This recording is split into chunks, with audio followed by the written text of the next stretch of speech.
Can you see me now? Yes, I can see you now. I thought I was going to have to reboot my phone. It Oh, was like, oh, it's time for a nap, Instagram. mm, mm, mm. Yeah, it's being weird. I had to log out. I had to close out all my apps. I had to like clear everything out and then come back in. I was talking to you, sending you messages, throwing hearts. Your picture was just you like this the whole time. You didn't even move. I'm like, don't tell me Casey's a statue.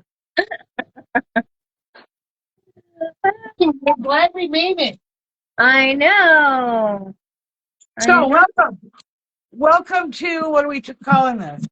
Instagram fun with Stacy and Casey.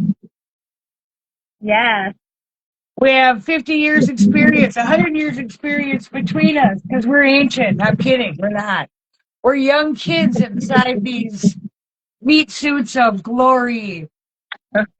Here to share, here to share our really lifetimes of experience that we have come through everything that we've come through. And just sharing because we've overcome so much. Not to brag or sound boastful. We have a Yeah. lot going on. You're a yogi master. I'm a Reiki master. What else? Mm. My light just went out. Children. Yeah. Yeah. I don't know if I would say master. I don't know if I would say master. Why? That's What a do you mean? it's What a, do you it's mean? a yeah, it's a constant work of self mastery. Yeah. So for anyone that is listening now or today What do you? or You're what about you're still a master though, even though I'm learning to have self mastery. The constant process. Yeah. we're all smart, young Padawan. Yes. I'm learning self mastery. I think I'm slowly mastering this lighting situation as well. Hey, you're looking good. You're looking good. I had Log to on do the computer. a little bit of research on all of that. So for anyone that is listening now or in the future, we are grateful to be able to continue sharing here on this platform. As we have mentioned over the last couple of times that we've been here, uh, Instagram is changing their parameters and algorithms and all that kind of jazz. So we don't know how much longer we'll be able to share like this. So we really want to offer a pocket full of packed punch self-love. Today we're talking about a lot, I think. Over the last couple of weeks, we've talked about courage. We've talked about setting goals, creating intentions. We've talked about the tiny steps that we need to take. And we set some goals for ourselves last week. We did okay, I think. When I open up the way that I do, when I say we have things to share, because we've overcome things, Yeah. and we're constantly working toward. I don't want to necessarily say better, because what's happening right now isn't bad, but Yeah. always there's like we don't give up. Yeah. We keep going no matter. Happens. Hold on, we keep going. Yeah. And that it takes a lot of perseverance, I think. I would agree. It takes a lot to continue on with this, and I will use the word betterment. I think I say this often when I'm talking to others, that we work to access our best, hold the best, and then search for a little bit better, maybe pushing a little bit further, maybe doing 10 reps instead of 8, maybe doing the best that we can every single day, and then knowing that tomorrow, because hopefully there is a tomorrow we can actually stay off of social media Tuesday through Friday and or be finished eating at 6 p.m., which I'm giving myself some gentle grace with that, just because I have reached my goal for this week. But like I was telling you earlier, part of that is sharing a meal with my partner, which has been a huge part of our life. So I'm not going to be like, oh, I was so bad this week. I failed my goals. The goals that I really like, myself, my life purpose goals. I think I really hit a lot of them on the head, and still there's more to finish and more to do as we move through this summer season. Yes, I kind of want to go back to what you mentioned a minute about feeling like, well, you didn't say it like that. When you accomplish, you do better, the betterment. When you have those days when you feel like you're accomplished, and you can look back, and when you're climbing into bed that night and you're feeling it, not like, wow, I climbed a mountain kind of feeling, but more of just yeah kind of feeling. And then when you wake up the next day, you're still excited because yesterday was a yeah day. So if yesterday was a yeah day, today could be a yeah day too. Exactly. And I think that really helps when you're betterment. Betterment's probably a better word than better. Yeah. If that makes sense. Yeah, totally.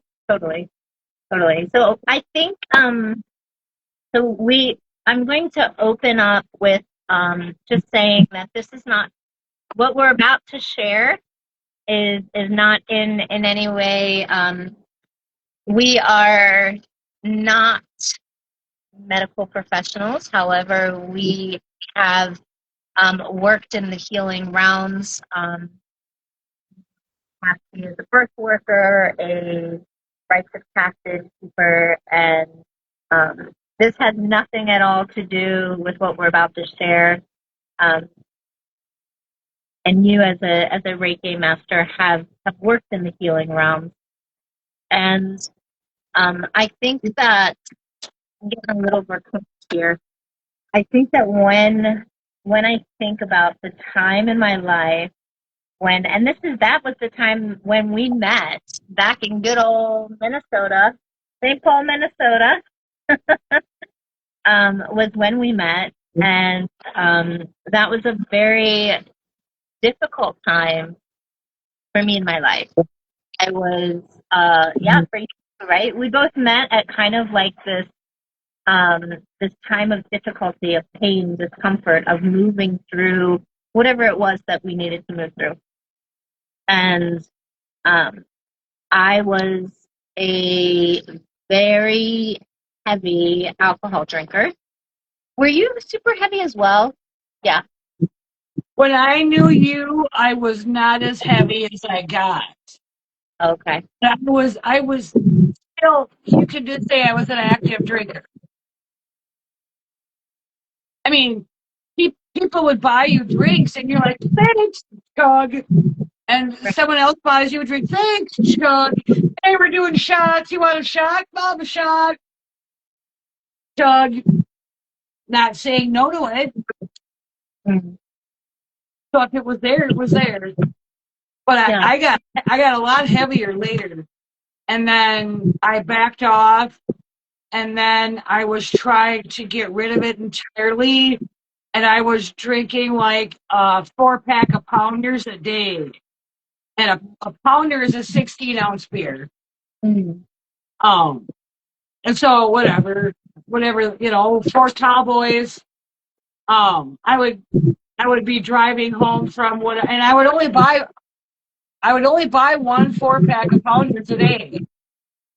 I was not buying. Well, I would try and buy a 12-pack of the same beer in 12-ounce cans, and then fly through that 12-pack. So, in order to pace myself, so I wasn't going back into super heavy drinking, I would only buy. But then I would be driving home for the day or whatever. This is the last time I'm going to be over here. I should stop at Party Time Liquor while I'm on my way home. And then I was trying to quit entirely, and I would talk. I'm like, no, you don't need that beer. Quit drinking the beer. This, and this reason why. And I would end up at Party Time Liquor. And then I would go home and I would mentally beat myself up about it. You went to the liquor store. You're not supposed to be drinking. You gotta quit. It's not good for you. This, and this reason why. And then I would pour the beer and I would take that first sip and my brain would just go. And I would be like, no, I'm having a beer now. Shut up. And it lasted like that until I got really sick. And then once I got really sick and it was a blood disorder, a blood disease, and I didn't have any platelets, and I didn't have this, and I didn't have that. My blood was weird. My bone marrow was weird. What's one of the causes of thin blood? Alcohol. Just like that. Nope. And that was 4 years ago. Yeah. So I don't know if that's what you were asking if I was a heavy drinker. I just gave you a story. There you go. So what's your story? You were, wait a minute though. You were a heavy drinker when I knew you. I was a heavy drinker when we met. Yeah. Yeah. Which I did not realize until you told me. Oh, really? The first time you told me. I was so good at hiding it. I know that Jason used to come hang out at the bar. Yeah. Yeah. But I didn't think you guys were really throwing it back. Oh yeah. Good. It was I don't want to say we. I was a very heavy drinker, drinking to the point of blacking out, drinking to the point of being ill, just like you were saying. Maybe not to the same degree. There was some times where I have to say it is quite surprising that I have lived as long as I have. And I think that a huge part of my drinking habit, my drinking alcohol habit, was uh, to to deal with some kind of emotional distress, to try and make sense, self-medicating, all of those kinds of things that go along with being a problem drinker. And that was for a long time. That was for a long time. So I got sober in 2016. So I'm 9 years sober in August. And I think that's why I kind of wanted to bring that up, and to have this conversation, not to not to say, "Ooh, I did it," but in a lot of ways, staying alcohol free for 9 years when I was such a problem drinker. Um, some would say alcoholic, is a huge accomplishment. There's not a lot of people that make that commitment to themselves and are able to stay with that. Um, and I No, I get, agree. Quitting alcohol, I know it's difficult because, like I told you, my drives home where I'm having these conversations with myself. I know. Like, Mhm. I mean, I'm having a problem with tobacco. And they say that, well, the older you get, the harder it is. And it's like, I remember trying to quit tobacco when I was in my 20s. It was just as hard. I don't think that's true necessarily, but I think you've done great. I mean, 9 years, that's good. That's a nice, good long time. Yeah, and it was quite interesting the way that I went that it kind of came about. I was emotionally destitute, desolate. Those are two words. Yeah, um, emotionally, just I had no idea um, what could be without the drink. And even when Jason was at work, like I would walk up to the little corner bar and sit there by myself and play pool tabs and drink copious amounts of beer, and I And you're probably asking yourself, what am I doing? I got to a point in my life where I was asking myself, what am I doing? I would dream the dreams that I had. I would dream that I was um, fighting demons. I would wake up saying the Lord's Prayer. It was quite intense. And then finally one day, um, I don't know if it was a morning that I woke up or came to, as they like to say in Alcoholics Anonymous, a morning when I came to, or a early morning when Jason came home and I came to. I just got on my knees and just said, I can't do this anymore. And the next day I went to the Alcoholics Anonymous meeting, uh, which was incredibly helpful. And I kind of went was like, oh, I've done this before. I don't know if I don't know if I really want to go up and like get this tip and make a commitment. And a week later, I did. I went up and got a tip and made a commitment. Um, and spent the first 2-3 years of my sobriety in and about the rooms of Alcoholics Anonymous. So I'm incredibly grateful for that program. I think it's a spiritual program. I believe in it. I think the steps that were formulated by the founders are mirror a lot of the work that the personal work that I do right now. So it's very it's quite incredible. It's quite incredible, and it's not for everyone. Not for No, everyone. I know people who've slapped at it and said, Alcoholics Anonymous, where everyone smokes 2 packs of cigarettes. And then other people who I know on a personal level who have benefited from AA, NA, and other addiction type programs where, I read the 12 steps. I think there's some validity in there where you have to accept that you're powerless over your addiction and that you have to seek out another. I mean, that's what I did all that when just because I got sick and quit because I was sick. I could have gone back to drinking as soon as I was out of the danger zone. I could have gone back to drinking at any point in time. I'm just not interested. I mean, I got liquor stores. They're everywhere. I'm in a city, so there's liquor stores everywhere, right? So I don't even know where they are anymore. I don't even pay any attention, But I think that it's like you said, like, well, one day all of a sudden you were like, yep, can't do this anymore.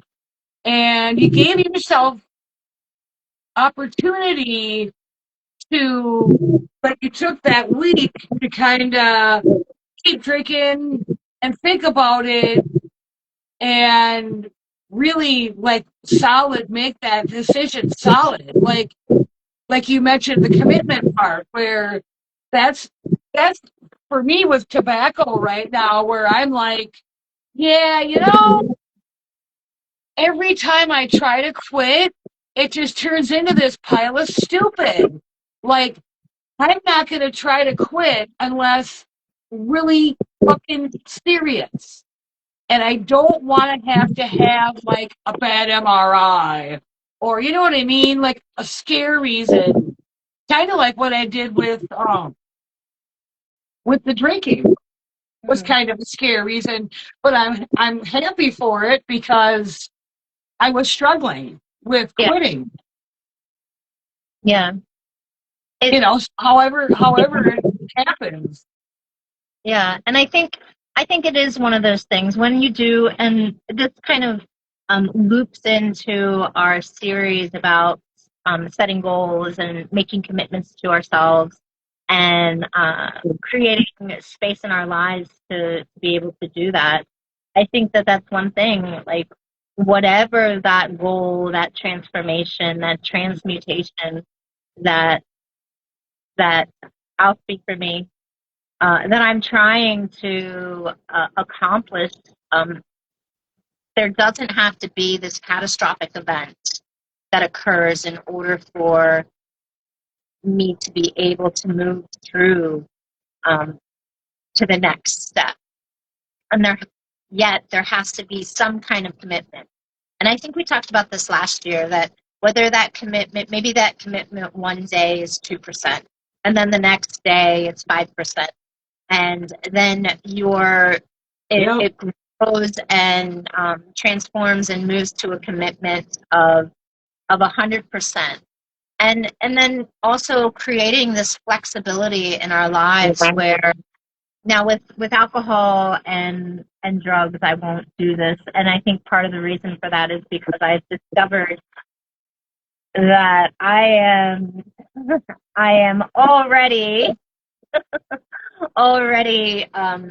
in quotations high on the life experience, and that I don't need that extra boost or whatever, that extra escape goals or escape in order for me to enjoy life. I can have, and I think this is the same for you, I can have just as much fun without it. And not to say that I will never drink a glass of wine again, or that I will never, I left the door open because then if I close that door, then that might prompt me to want it. But if I allow myself, like I said, I don't really know where the liquor stores are, but if I allow myself to acknowledge a liquor store when I do see one and go, oh, there's a liquor store there. Oh, I would have never known. Or actually, over here on Snelling, there's a liquor store that's been there since like the 60s. So I see that when I drive by it and just acknowledge it for the old school liquor store that it is. I don't feel like, but if, I don't know. Who is to say that I'm not going to have a glass of wine somewhere down the road or a beer or a short whiskey with somebody? I mean, I don't know, what if there's a special occasion where that's it? And a couple sips, I'm good. But I think that a couple of sips out of like a lowball whiskey would I wouldn't turn into the Tasmanian devil of alcohol. Oh my God, Yeah. on Yeah. my taste buds. And then I go right back down into super heavy drinking. You know what I mean? It won't be because it's lost its grip, it's lost its hold. I've grown up around alcoholics on both sides of my family. I have alcoholics, alcoholism. I spent a majority of my life not drinking at all. So, like, how long have you and I known each other? 13 years or something, 8 years, whatever it was. It was somewhere in that. It's up there. 10 years, 12. something like that. I think it was 2013, right? So it's like 12 years. Yeah. Right. Right. So back then, oh my God, how long has my mom been gone? She was gone in 2015. So she was gone 2 years after I met you. So yeah, when I was drinking when I met you, it was like heavy social, but it wasn't like I didn't go home and drink a bunch after the bar like I did when I was heavy drinking. Like when I was heavy drinking, I'd go home and be like, "Pop open one," and I was blacking out and like wetting myself. And I wake up like, "What? Why am I cold?" I'm like, Yeah. like, I wake up like, yeah, so not attractive. So it's like, there's no way I would ever do that ever again. Right. No, there's no way. So I know that I could, but some people it is. It's like magic. They just have that one sip or the one shot or a couple drinks, and next thing you know, they've fallen off the wagon and they're back into it. I mean, it depends on who you are. Right. But I think my experience for me personally was really like looking like kind of what you're talking about when you're looking at your behavior. This was my behavior while I was drinking so heavy. And then all the money that I spent on beer, because I had to buy it, to portion it, so I wouldn't overdrink it. Because I know myself, well, if I have a couple, I'm going to have 6. So it was like, and then I would run into people like at the bar where do you remember TJ, the bartender? I don't remember much. I don't. That was a very. It was the Monday night. She did Monday night when they had bingo, but you might not have been there. Bingo might not have been there when you were there. But TJ was there because TJ was there a year before me, 2 years before me. So she and I were like the veterans of that staff because we'd been there for so long. Anyway, she got herself, I wanted to bring that up. She got herself into a position where she started falling asleep at the bar. He drank so much. And it's like, all right, now that's really embarrassing because, like, now you're falling asleep at the bar. Like, can someone tell her? But then she would talk about things like, I got home and I woke up and I couldn't find my phone and blah, blah, blah, blah. And it was all wrapped up in my bed. And I love TJ. Don't get me wrong. She's a great fabulous gal. But that kind of behavior is like, no. No, we're not going to glorify how much we drank last night, how we don't remember getting home, because I blacked out too, how we don't remember getting home. We're not going to glorify that. We're not going to, that's not fun. Like, I mean, even me in my heavy drinking state, I was kind of using her as a gauge. Like, if I get that bad, I'm in trouble. You know, like, if I'm falling asleep at the bar, I'm in trouble. Mm. I never did. But I could always drive home. And I used to drive people home. I'd drive you home, and then we stop at Taco Bell, and then we're at Taco Bell. And Yeah. I'm like, I can drive. And I remember once I was driving, I had a Saturn, and I went to make a right-hand turn. And when I hit the switch, it turned my lights off because my lights were on that same wand or whatever.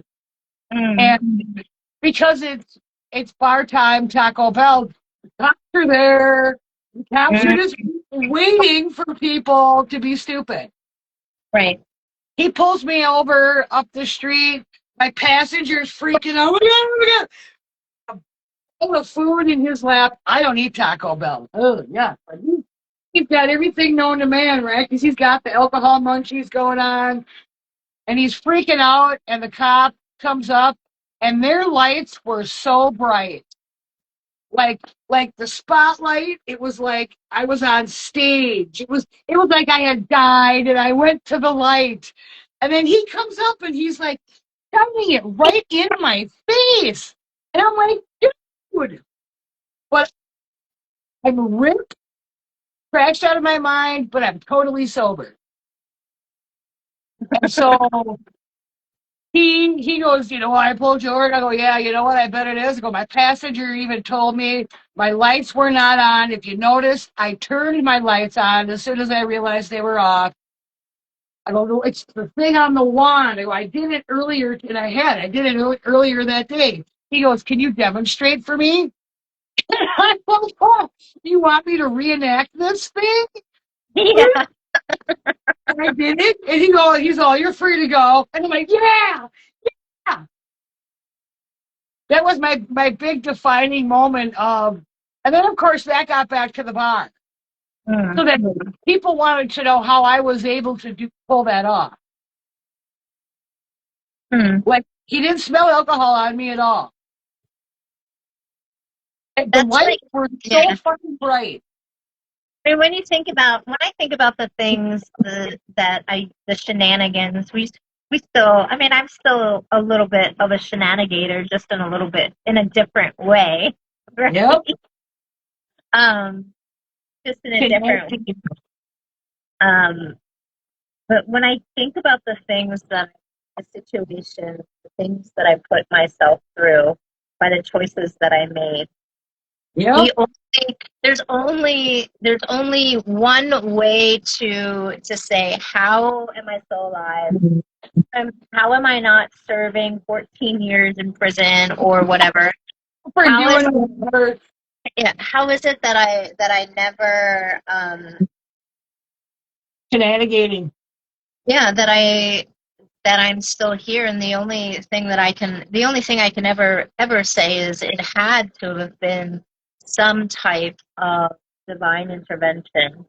Um, and that's the only thing that I can say about your story, that there is some kind of divine intervention. And the police in St. Paul and Minneapolis were, at the time when we were there, like super amazing, super helpful. They had more important things to do than there was this. I'll tell a little story. There was this one time on First Avenue, a show was playing. I was shmammered on the side of First Avenue, and I don't remember. I don't know if I started walking or what happened. And so I got picked up by the cops. I don't even know if I had ID on me. I don't know. I ruined a really amazing pair of shoes. Um, but long story short, they ended up finding Jason and entrusting him to get me home instead of like charging me with public drunkenness and all of these fines and everything like that.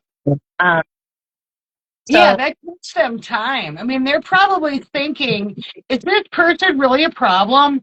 Do we yeah, really need to put her through the situation? And then because you're inebriated, you're either going to be like super copacetic with everything or not. And they don't know. And right, yeah, they've got better things to do. But I think that when you get trained as a police officer, they kind of train your intuition so that you're reading things and realizing, like, anytime, I mean, I've got speeding tickets and parking tickets, but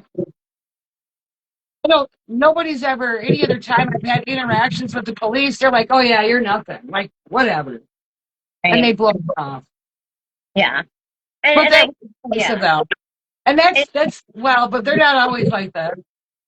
they're not. No, they're not. But for the most part, I think that with the interactions that I had with law enforcement, and maybe it's because of the training that I had in the past, but with the most of the interactions, I'll say most of the interactions that I had with law enforcement had been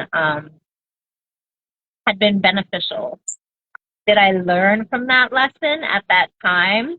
No. You No. didn't Did I you, automatically? you didn't did, look back on yourself like, what the fuck was that? It's like, what did I do? yeah, and I don't even know if we. Yeah, But you're in I the brain that's alcohol thinking for you, where the alcohol does not want to give up. mhm, No, alcohol, you gotta keep drinking. You gotta keep drinking. right. Yeah, and they do talk about this kind of this this lifting of the brain fog that occurs when you take substances every single day, and then there's a period where you're kind of like, oh, the world is so amazing, I can see clearly, and then eventually, like, reality sets in, and you start to do the work, and I think that's kind of um, you have these catastrophic events or these um, even even events of spiritual awakening, like how I was telling the story of how I used to dream that I was fighting with demons and waking up saying the Lord's Prayer, that like those were moments where I can say without a doubt that like I you know my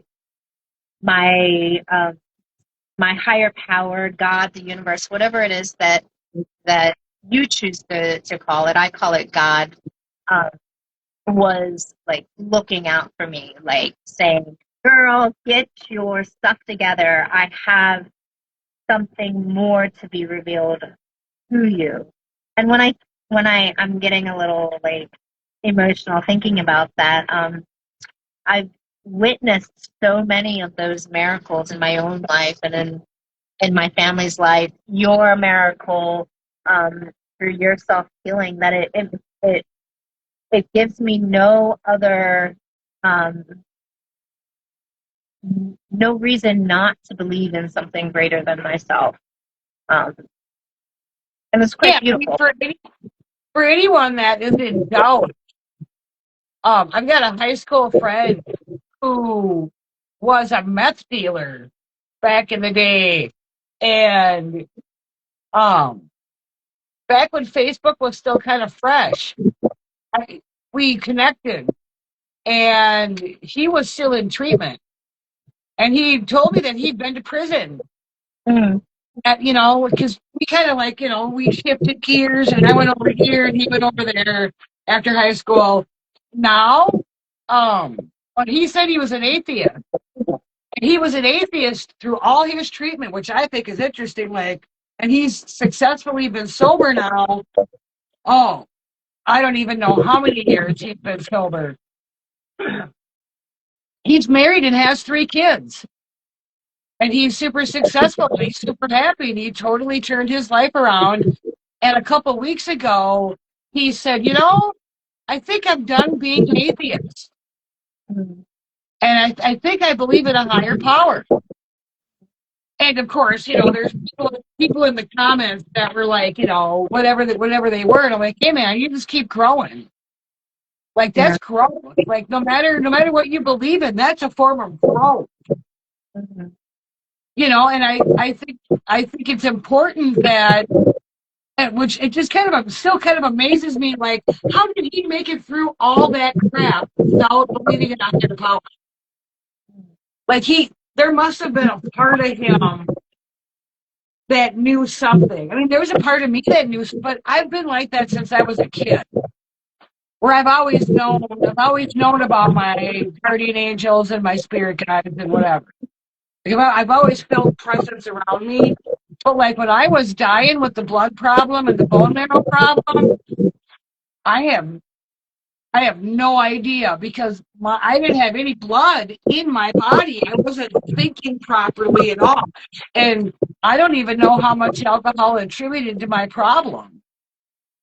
Or you're having a bone marrow failure and actually a lymphatic system failure. So it's like I always knew, but I always knew I was going to make it. Like even when I was being a stupid drunk ass, because people used to yell at me for driving home. But like I had the shortcut. So you make a right, but you wait till there's no one there. And then, I mean, right? Alcohol free. That's how I'm going to get you home. So you make a right, and then you drive up to where the mechanic is, the Midas, and it used to be a Victory. I don't know what it is now. Make a right, and then you drive behind the Cub Foods. So you're going behind the building, and then you come out on the driveway that's in the dark. It's dark over there. And then you make a right, you go up the hill, you make another right, and I'm home. So it was like, how was I able to get in my car and go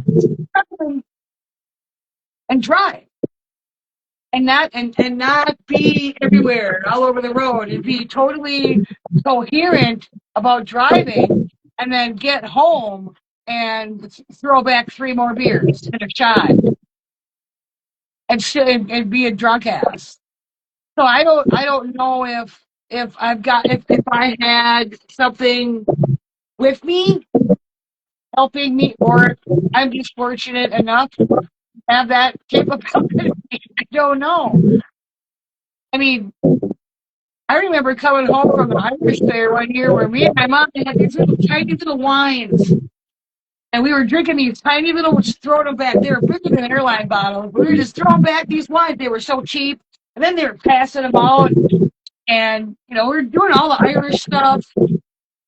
And I should not have drove that day. I drove downtown during afternoon rush hour or whatever, weekend rush hour. And I drove through downtown St. Paul, ripped, trashed. Fine, get on the freeway. Yeah. I don't know how I did all that. I don't know. Don't know. Anyway, I'm glad to be sober.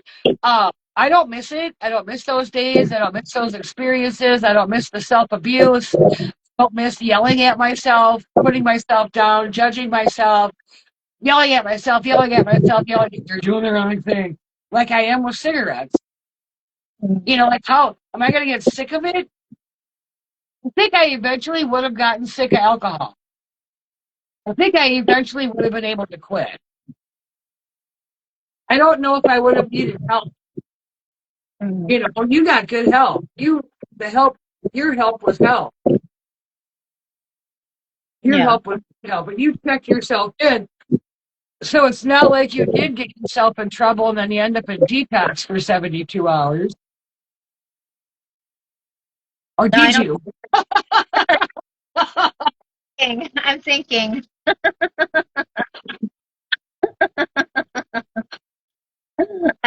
thinking.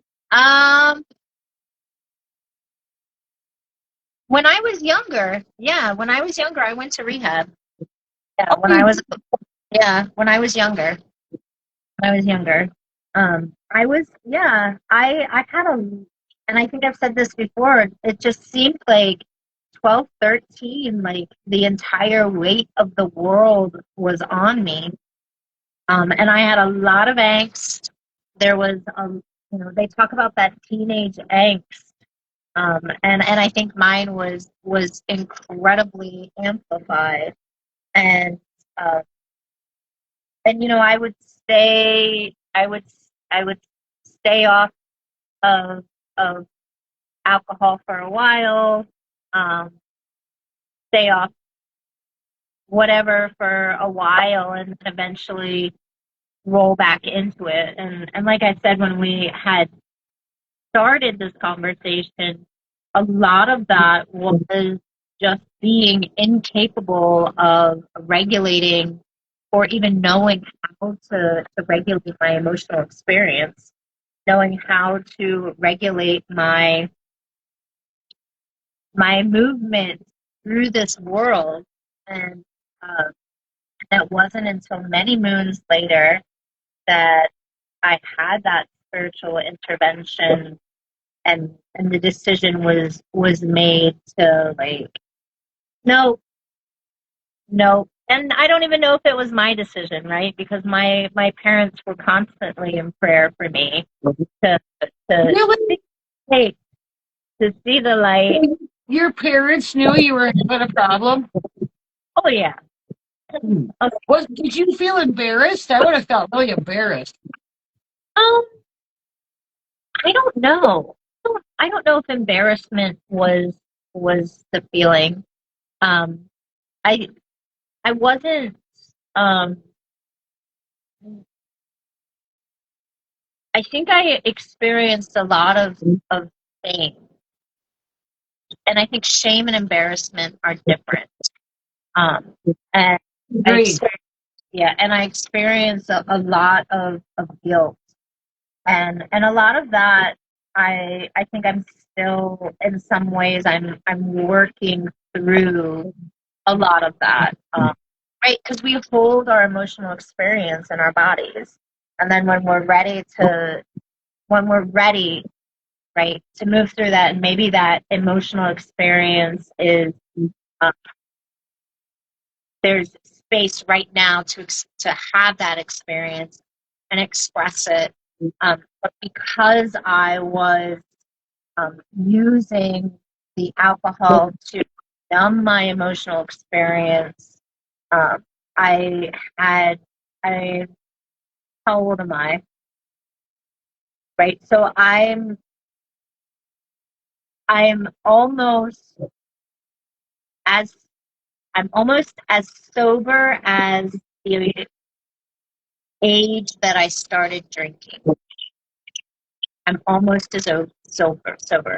So I started at a very young age, like up, up the street at the neighbors, stealing those little tiny beers that were so cute from their dad's refrigerator and whatnot. And it just, like, put its hooks into me. And yeah, it's not like that anymore. It's, I don't. It's not like that anymore. So Do you think that the world overall has backed off that kind of party time drinking? Or is it just me because I'm not doing it anymore that I don't see it? um, You know what I mean? 'Cause I don't yeah. see, there's a lot of foot traffic. There are bars, a lot of bars down the street. And I see people come flying by in their cars. I also have colleges, like 4 colleges over here. And I'll have co-eds will be walking up and down the sidewalks on the weekends at night. And they're totally cool. They're just walking around town, drinking. But I don't know. I mean, marijuana being legal and so easy to get, I don't know, maybe they're doing that instead. I mean, it doesn't seem like it's party time like it was back then. I don't Yeah, know, maybe I'm not seeing it. well, I mean, I am not sure, and I think part of the reason that I'm not sure is the same reason that you're not sure. Yeah.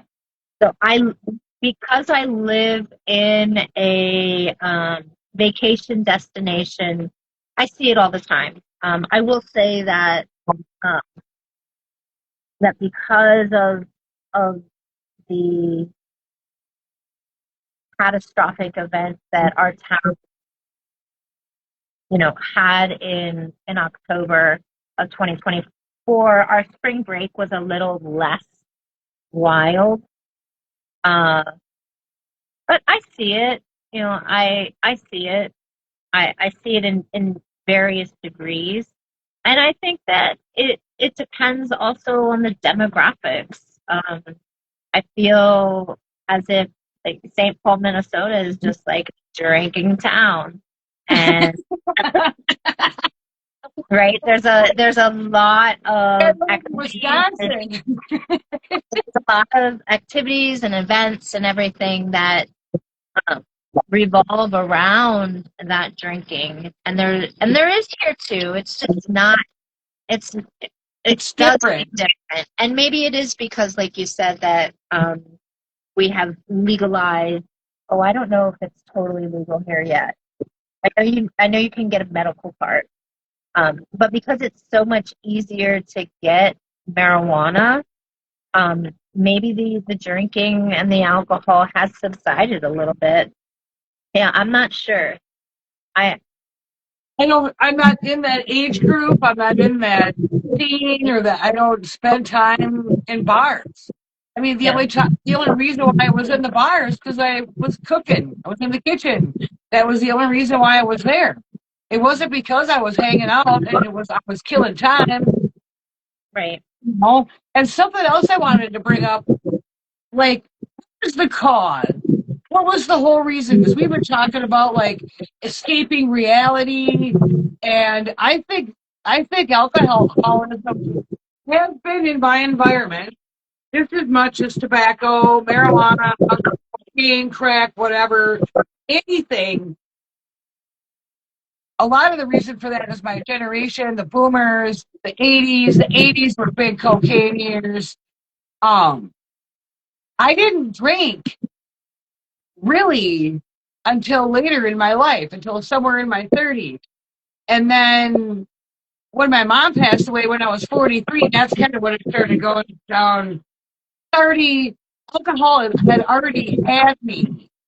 So, like, I'm trying to, like, where did I start craving it? Like, you just mentioned St. Paul's great for drinking because you're doing things so you can drink. Like, come on over, we're gonna throw some bags. You're playing a game of bags, and it's BYOB. Come on over, we're having a barbecue today. We got the pool going. We got this going on. We got that going on. The kids are coming over. Come on over, BYOB. And it was BYOM. You bring your own meat. They spark up the grill, and you were gonna bring whatever. And Yeah. then, and the beer was always there. The alcohol was always there. And if you ran out, somebody always had some. Oh, the beer, go ahead. So you're like, your friends will help you stay there. So, but that's true. But see, like, I don't see that. I don't, I don't see people doing garage parties and I mean, they do barbecues. I don't know. Maybe they are drinking. And because I'm not, I don't care. I don't care about it. Mm. I'm looking for it. I'm not trying to smell it.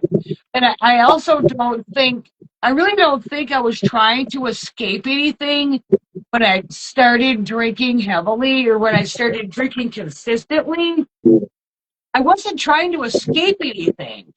It wasn't like, well, just another day of escaping reality. Glug, glug, glug, glug, glug. It was It was more like I'm hanging out with the wrong people. I work in the wrong job, in the wrong kitchen. Because I worked in other kitchens where we were not drinking. And you talk to a lot of kitchen people for a while there. At the bottom of the menu, it would say, if you would like to give our chefs a tip, you can buy them a beer Mhm. at the bottom of your menu. So they were allowed to drink back there, where there were times we had to hide it. Like, someone just bought me a beer, and you'd have a spot in the cooler, up in the cooler in the back, behind whatever item. We're gonna put that item there because we never use it, so we're gonna put our beer behind it, or our shot, or whatever. Right. We don't. I don't know. I don't think I was trying to escape anything, but it turned into an escape. Like, maybe did alcohol help me uncover stuff? Did alcohol help me realize why I was running away from reality or whatever? Mm. You know what I'm saying? Yeah. I Yeah. don't. I wasn't, but it was always around me, so it was acceptable. It was always social. Yeah, alcoholism on both sides of my family. But I knew better. That's why I didn't start drinking until I was in my 30s. Because I Mm. saw all that. I saw all that and went, no, I'm not doing that shit. Just give me a couple of doobies and I'll be good getting high. And so I just show up high on pot. Yay! I got a better high than you do. You know, but then you get into the alcohol, and then next thing you know, the alcohol's got you hiding from yourself, hiding from reality, escaping things. Yeah. Yeah. And it's not why I started drinking. I started drinking because people were buying me drinks, and I wasn't saying no. Sure, okay, all right. Yeah. And that's quite amazing that you didn't drink until you were 30. Well, I That's drank. I'd have a beer at Christmas, but I never drank outside of special occasions. right. Oh, I had two weeks of drunkenness when I got divorced. Mm. And I told myself, yeah, if I don't get drunk, I'll drink up all this Bacardi, which I did. And then I was like, yeah, after 2 weeks, I'm gonna stop and I'm gonna fucking handle it. So I let myself have 2 weeks of stupid shit, and then I quit drinking, and then I handled my divorce. Right. So Yeah, I I don't think know. yeah, I don't know. I think I think that the kids are, and I say kids, You think what? I think the kids are a little bit different. I think that they're a little bit different nowadays. I agree. I think Like they're there's a lot more like mocktail. yep. There's some mocktail bars around. It's becoming very popular to have um, full access to your faculties at all times. Um, and and there's also, and I think too, with a lot of the research that has been done with um, psychedelic medicinal use for psychedelics, as far as like microdosing and all those kinds of things. I think because of all of that, that's become very popular. There's less likelihood for that kind of like wild, crazy um, partying that we had in the Gen X, um, within the Gen X generation, and I that's just kind of thinking about it, like what are the kids doing, and you know, and I think that's more along the lines of what the younger generations are tapping into, kind of like figuring out how to um, heal their brains with these medicinal psychedelics, or going on like ayahuasca trips, or more so like this kind of like supreme transformation that's happening in the younger generations rather than like Gen X, you know. Uh, and I don't spend a whole lot of time with the younger generation. I love them, but I think that is more along the line. And even when they're doing their like EDM raves and things like that, it's not a drink fest. It's different. It's different than us.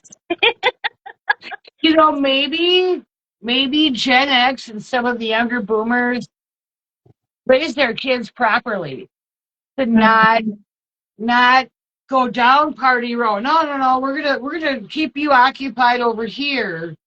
Mm. And realizing, like you're saying, mocktails and those other different types. I would love to go do an ayahuasca.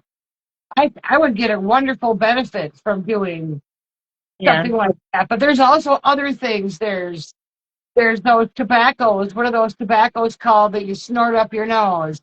You can do those Oh, and I have don't. psychedelic experiences. Oh yeah, plant medicine's more than just ayahuasca. But I would like to do, I mean, or you could do salvia to Viornum, where you leave your body for 5 minutes and you go have a trip and then you come back. Stuff like that, you know.